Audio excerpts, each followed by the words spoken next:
From the outside, everything was perfect. Then he looked at me and said, "Doc, I might need medicine. Let me be honest with you." He was talking about depression, and it took him 3 visits to tell me. Welcome to your daily health briefing. I'm Dr. Albert Takem. This show is here to help you navigate the complex U.S. medical system, one step at a time.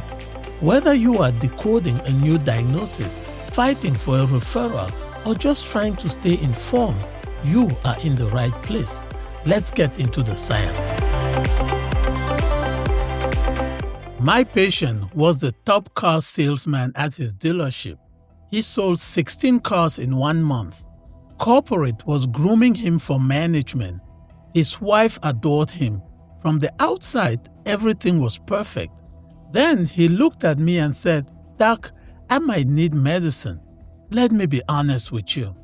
Now, he wasn't talking about his weight. He wasn't talking about his blood pressure. He was talking about depression. And it took him 3 visits to tell me. He's 43 years old. He just got married to his wife, Jessica. He's crushing it at work. Top 5 in sales, 16 cars in a month. Corporate flying in to meet him. He walked into my office smiling, laughing, full of energy. But when I asked about his health, the layers started peeling back. Weight gain 11 pounds since the last office visit 3 months prior. Headaches, throbbing pain between his eyes, up to an 8 out of 10. Fatigue, low energy.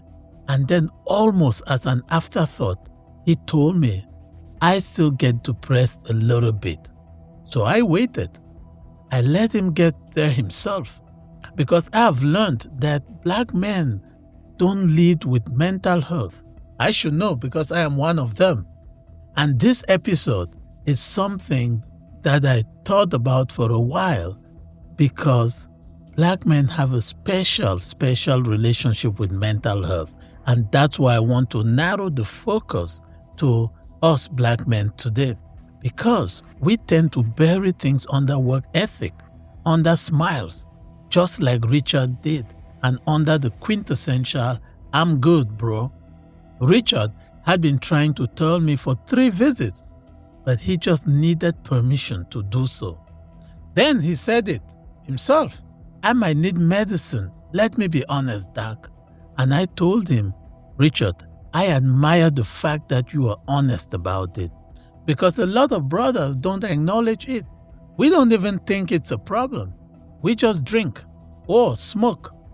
But the fact that you are bringing it up is great." So now let's get into the science of depression. But before we do, let's talk about Mark. Mark was my patient in Upper Marlboro. Nice guy. He always came into the office smiling, laughing with everybody. Then one day, his wife called me. Mark shot himself. They had just eaten breakfast. He went to the bedroom, boom, killed himself. All that time, Mark had been suffering with depression. You wouldn't know, but he was deeply depressed. Now, this is not rare. Black men have the highest rate of death by suicide among Black Americans, and the rate has been climbing, increasing 47% among Black males aged 15 to 24 between 2018 and 2021. Yet, Black men are the least likely demographic to seek mental health treatment. Only about 1/4, that is 25% of Black adults with mental health illness receive treatment, compared to over 50% of white adults. That is unbelievable and tragic at the same time. The barriers, of course, are cultural and systemic. We know them. There is stigma, the belief that depression is weakness, which is rampant in the Black community.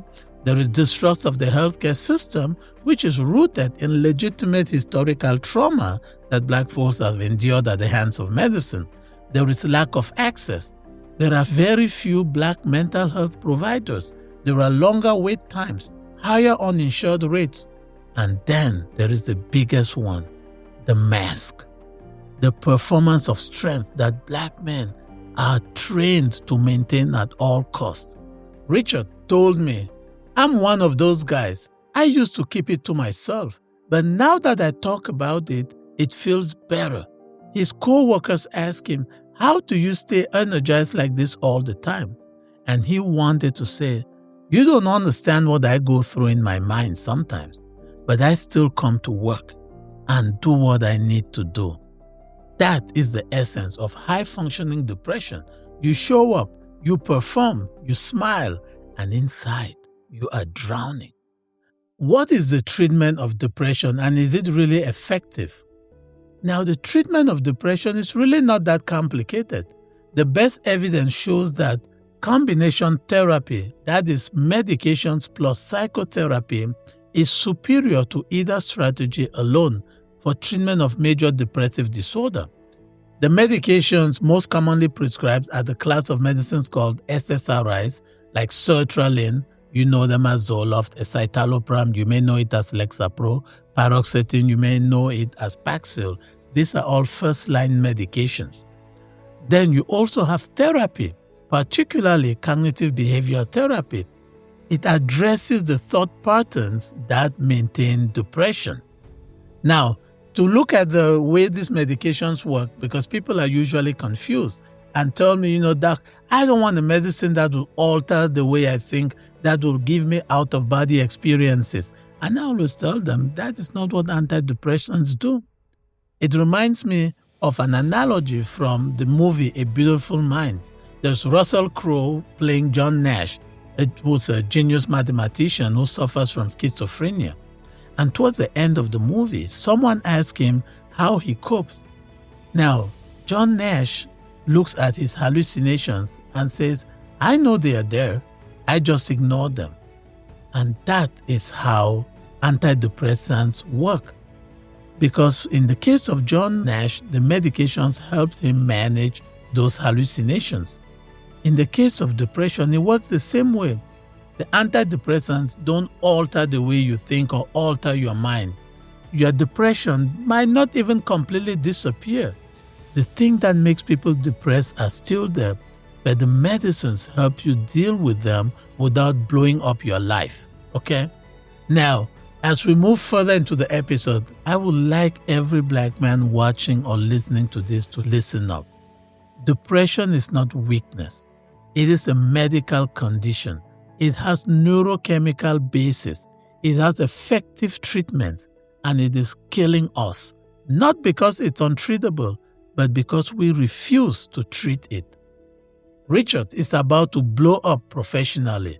Top salesman, management track, corporate attention.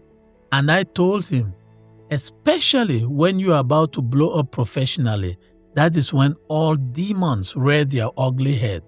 That is when the blow up happens at work and you lose all your hard work.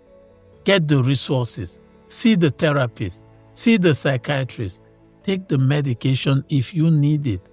The combination has been proven superior. You don't want to be the guy who did everything well and everybody was smiling with, and then one day, boom, you blow up at work and lose everything. You want to be the guy who got help. You want to be the guy who stayed on top of it and lived to enjoy the success he built. So as we wrap up this episode, I want to leave you with 3 action items, okay? Number 1, if you are struggling, tell your doctor. It doesn't have to be the first thing you say. It can be the last thing, but say it. Your doctor cannot help what they don't know about. Number 2, ask for both therapy and medication. The combination is superior to either alone. Therapy addresses the patterns. Medication addresses the chemistry. You need both. And unfortunately, many times people are getting half the treatment.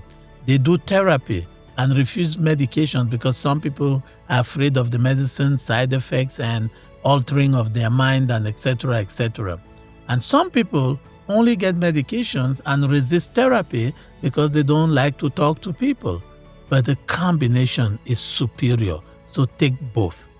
Number 3, check on your boys. The brother who's always smiling, always showing up, and always says, I'm good. He might be the one who needs it the most. Ask him, Don't ask him, "How are you?" Ask him, "How are you really doing?" I'm Dr. Albert Takem. I will see you on the next one, because the fight for your health doesn't stop here. This has been the Daily Brief. Medicine is not about certainty. It is about responsibility. Decisions are often made with incomplete information, but they are always made with your safety in mind. In a system that can feel rushed and fragmented, you deserve clarity, continuity, and an advocate who sees the whole picture. I am Dr. Albert Takem, your physician ally, high-level science, human-level care. I will see you at the next briefing, or I will see you in the clinic.